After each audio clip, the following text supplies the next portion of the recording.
ಆತ್ಮೀಯ ಬಂಧುಗಳೇ, ಶ್ರೀರಾಮಚರಿತಮಾನಸ ಅಯೋಧ್ಯಾಕಾಂಡ. ಇದರಿಂದ ಚೌಪಾಯಿಗಳು ಮತ್ತು ದೋಹೆಯನ್ನು ತಿಳ್ಕೊಳ್ಳೋಣ.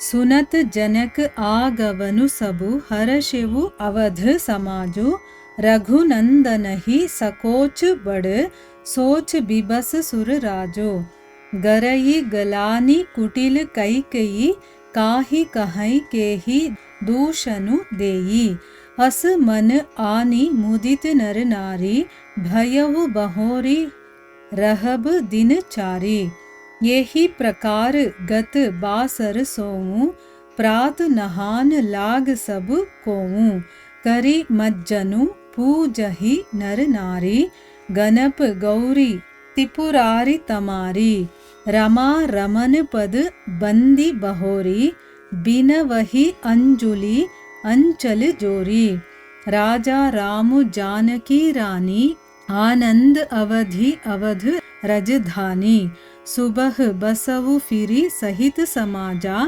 भरत ही रामु करहु जुब राजा ये ही सुख सुधा सींची सब काहू देव देहू जग जीवन लाहू. ಇವು ಚೌಪಾಯಿಗಳು ಮತ್ತು ದೋಹೆ. ಈಗ ಇದರ ಅರ್ಥವನ್ನು ತಿಳ್ಕೊಳ್ಳೋದಕ್ಕೆ ನಾವು ಪ್ರಯತ್ನ ಮಾಡೋಣ. ಇಲ್ಲಿ ತುಳಸಿದಾಸರು ಹೇಳುತ್ತಾರೆ, ಜನರೆಲ್ಲ ಜನಕ ಮಹಾರಾಜ ಬಂದಿರುವಂತ ವಿಷಯವನ್ನ ತಿಳಿದು ಅವರನ್ನ ಕರ್ಕೊಂಡು ಬರೋದಕ್ಕೋಸ್ಕರ 5-6 ಬಿಲ್ಲರಿರ್ತಾರಲ್ಲ ಅವರನ್ನ ಕಳಿಸ್ತಾರೆ. ಜನಕನ ಆಗಮನವನ್ನ ಕೇಳಿ, ಜನಕ ಮಹಾರಾಜ ಬರ್ತಾ ಇದ್ದಾರೆ ಅನ್ನುವಂಥ ವಿಷಯವನ್ನ ಕೇಳಿ ಅಯೋಧ್ಯೆಯ ಜನರಿಗೆಲ್ಲ ಬಹಳ ಸಂತೋಷ ಆಗುತ್ತೆ.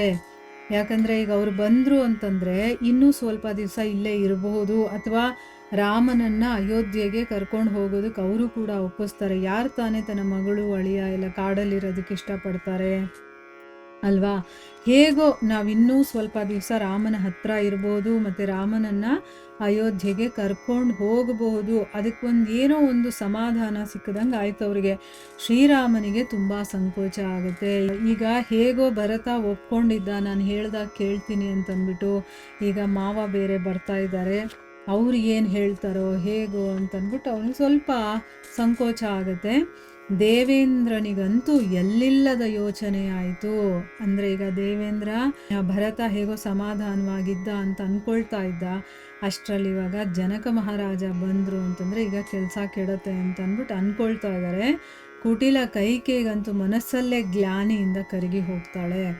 ಅವಳಿಗಿವಾಗ ಬೀಗರ ಮುಂದೆ ಹೇಗಪ್ಪ ನಿಂತ್ಕೊಳ್ಳೋದು ಅನ್ನೋದು ಮನಸ್ಸಲ್ಲಿ ಬರುತ್ತಲ್ವಾ.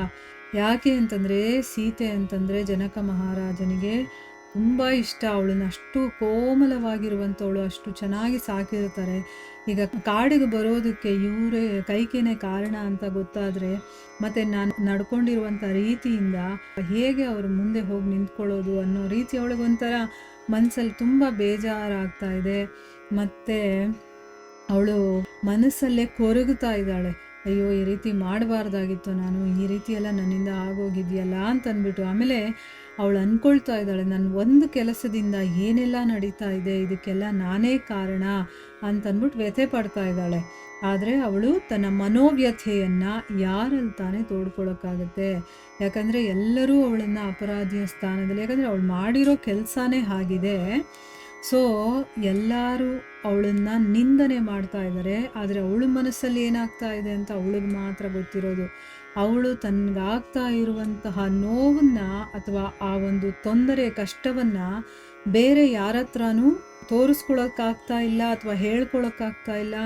ಯಾರ ಮೇಲೆ ತಪ್ಪು ಹೊರಿಸೋದಕ್ಕೂ ಆಗ್ತಾ ಇಲ್ಲ. ಯಾರ ಮೇಲೆ ತಾನೇ ತಪ್ಪು ಹೊರಿಸೋದೀಗ? ಅಯೋಧ್ಯ ನಿವಾಸಿಗಳಂತೂ ಜನಕ ಮಹಾರಾಜ ಬಂದಿದ್ದರಿಂದ ಒಳ್ಳೆಯದೇ ಆಯಿತು, ಇನ್ನೂ ಒಂದು 4 ದಿನ ಇಲ್ಲೇ ಇರಬಹುದು ಅಂತ ಹಿಗ್ತಾ ಇದ್ದಾರೆ. ಈ ರೀತಿ ಆ ದಿನ ಕೂಡ ಕಳೆಯುತ್ತೆ. ಮಾರನೇ ದಿನ ಬೆಳಗ್ಗೆ ಎಲ್ಲರೂ ಸ್ನಾನ ಮಾಡಿಕೊಂಡು ಗಣಪತಿ, ಗೌರಿ, ಶಿವ, ಸೂರ್ಯ ಇವರನ್ನೆಲ್ಲ ಆರಾಧನೆ ಮಾಡಿ ನಂತರ ಲಕ್ಷ್ಮೀಪತಿಯಾದಂತಹ ಭಗವಂತ ಮಹಾವಿಷ್ಣುವಿನ ಚರಣಗಳಿಗೆ ಅವರು ವಂದನೆ ಮಾಡಿಕೊಳ್ತಾ ಕೈ ಜೋಡಿಸ್ಕೊಂಡು ಗಂಡು ಮಕ್ಕಳು ಪ್ರಾರ್ಥನೆ ಮಾಡ್ತಾ ಇದ್ರೆ, ಹೆಣ್ಣು ಮಕ್ಕಳು ಸೆರಗೊಡ್ಡಿ ಪ್ರಾರ್ಥನೆ ಮಾಡ್ಕೊಳ್ತಾ ಇದ್ದಾರೆ. ಶ್ರೀರಾಮನೇ ರಾಜನಾಗಿ, ಸೀತಾಮಾತೆಯೇ ರಾಣಿಯಾಗಿ ಅಯೋಧ್ಯ ನಗರ ಆನಂದದ ಆಗರವಾಗಲಿ, ಪ್ರಜೆಗಳು ಸುಖ ಶಾಂತಿಯಿಂದ ನೆಲೆಸಲಿ, ಶ್ರೀರಾಮ ಭರತನನ್ನ ಯುವರಾಜನನ್ನಾಗಿಸಲಿ. ಆ ಆನಂದಾಬ್ಧಿಯಲ್ಲಿ ಮುಳುಗಿ ಪ್ರತಿಯೊಬ್ಬರೂ ಕೂಡ ತಮ್ಮ ಜನ್ಮದ ಸಾರ್ಥಕತೆಯನ್ನು ಮಾಡಿಕೊಳ್ಳಿ ಅಂತಂದ್ಬಿಟ್ಟು ಅವರೆಲ್ಲರೂ ಪ್ರಾರ್ಥನೆ ಮಾಡ್ಕೊಳ್ತಾ ಇದ್ದಾರೆ. ನೋಡಿ, ರಾಮನೇ ರಾಜ ಆಗಬೇಕು, ಸೀತೆನೇ ರಾಣಿ ಆಗಬೇಕು, ಇನ್ಯಾರೂ ಆಗಬಾರ್ದು.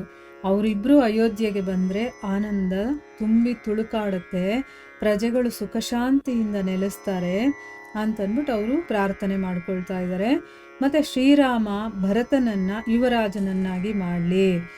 ಇಲ್ಲಿ ರಾಮ ರಾಜ ಆಗಬೇಕು, ಭರತ ಯುವರಾಜ ಆಗಬೇಕು. ಆ ಒಂದು ಆನಂದದ ಸಾಗರದಲ್ಲಿ ನಾವೆಲ್ಲ ಮುಳುಗಿ ಈ ಜನ್ಮವನ್ನು ಸಾರ್ಥಕ ಪಡಿಸ್ಕೊಳ್ಬೇಕು ಅಂತಂದ್ಬಿಟ್ಟು ಅವರು ವಿಷ್ಣುವಿನಲ್ಲಿ ಪ್ರಾರ್ಥನೆಯನ್ನು ಮಾಡ್ಕೊಳ್ತಾ ಇದ್ದಾರೆ. ಇಲ್ಲಿಗೆ ನಾವು ನಿಲ್ಲಿಸೋಣ. ಹರೇ ಕೃಷ್ಣ.